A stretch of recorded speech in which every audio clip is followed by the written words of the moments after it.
En un hermoso libro llamado La letra y el cetro, el poeta, pensador y premio Nobel mexicano Octavio Paz dice una frase lapidaria y contundente: la revolución ha sido la gran diosa, la gran amante y la gran puta de novelistas y poetas. Yo coincido cabal y absolutamente con el pensador mexicano. Contra toda evidencia, contra viento, contra hechos monstruosos, contra marea, los poetas y los novelistas se han negado muchas veces a ver la realidad. Pregunto, ¿la democracia ha tenido tantos defensores? ¿Cómo opera una democracia? No voy a referirme ahora a todo el proceso, sino exclusivamente al voto. Esto es, al comienzo del comienzo de una democracia.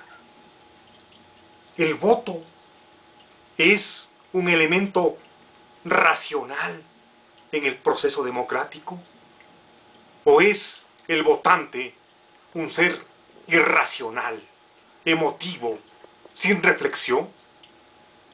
¿Cuál es la realidad? Creo que voy a citar en primera instancia, como abrebocas, una anécdota. Hace una década aproximadamente, aquí en el Ecuador, hubo un proceso electoral muy convulsionado, con muchos insultos, con pocas ideas. Pero hubo ideas de todas formas. En ese proceso electoral ganó un militar que a duras penas, créanme, logra esconder el síndrome de Down que lo caracteriza.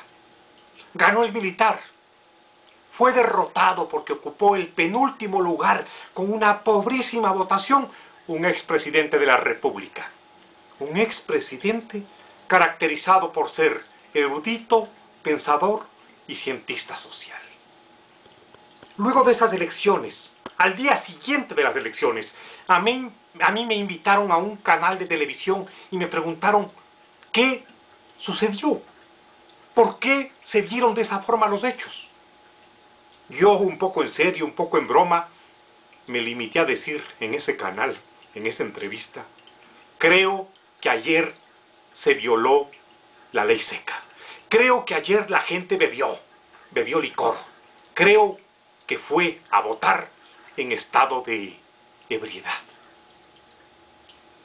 Más allá de la anécdota, más allá de la ilustración, cabe preguntarse: ¿qué sucedió? No vale dar una opinión a secas, a cuenta de una emotividad o un sentimentalismo o una posición ideológica. Voy a recurrir a la neurociencia.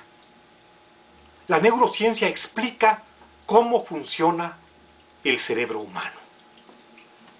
Antonio Damasio, uno de los mayores científicos y especialistas en la materia, dice: el cerebro creó al hombre. Es verdad, el cerebro nos aproxima a nuestra condición o a la condición de Homo sapiens. El cerebro nos enseña poco a poco a pensar. El ser humano nace con millones de neuronas. Hay más neuronas en el cerebro que estrellas en el cielo. Pero si no hay la gimnasia social, el trabajo intelectual, el cerebro se paraliza, el cerebro queda en suspenso, el cerebro se endurece, el cerebro deja de pensar. Eso en términos generales. El cerebro crea redes, las redes crean pensamiento, se crean redes con los recuerdos, se crean redes con los sueños, se crean redes en las relaciones con las otras personas, carnalmente, pero también a través, ahora, de las llamadas redes sociales. Así funciona el cerebro, en un proceso ideal. Sin embargo, en las elecciones, como bien dice el científico Facundo Manes, hay un proceso distinto. Lo que primero le impresiona a un ser humano dice Manes en Los misterios del cerebro, es lo que perdura al momento de decidir. Esto es, la primera fotografía, el primer afiche, el primer eslogan, el primer musical de un candidato, pero sobre todo el primer afiche, es lo que determina, o por lo menos condiciona, cuál va a ser la decisión del votante. No importan después los discursos, los debates, las explicaciones adicionales. El votante no sigue el proceso electoral, no se interesa por la campaña racionalmente. En el primer instante ya decide. Es más, el ser humano, según Alexander Todorov, necesita apenas segundos en una especie de decisión a primera vista, si es que cabe llamar decisión, como si fuese un amor a primera vista.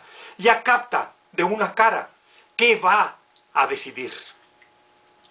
Antoniavski, otro pensador, otro científico, dice que el niño a los 4 años, que la niña a los 4 años, empieza a captar, ya, a inferir ya cómo es la mente del otro y recibe ese mensaje. Si no se desarrolla el cerebro social, que así se llama, mediante la educación, mediante la lectura, mediante el cine, nos quedamos en esa etapa, una etapa terrible. Nos quedamos en la etapa emotiva de los 4 años de edad y entonces se decide por esa emotividad inicial.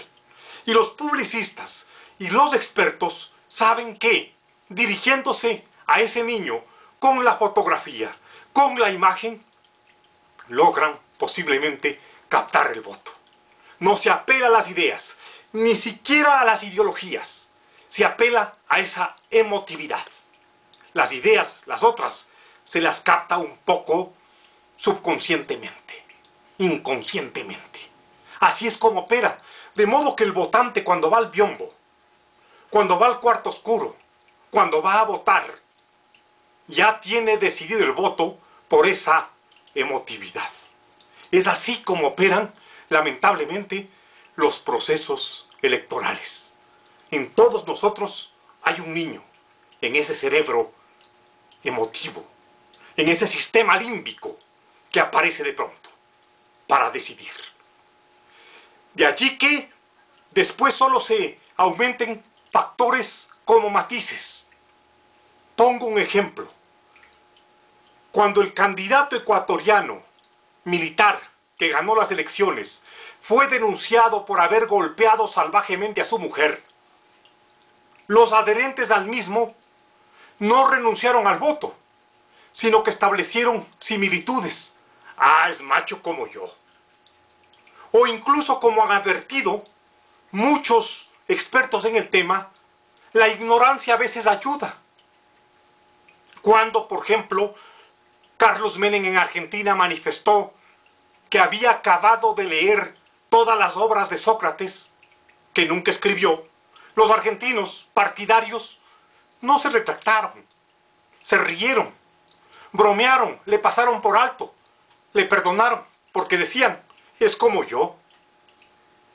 Un experto contaba un chiste interesante, chiste fino y revelador.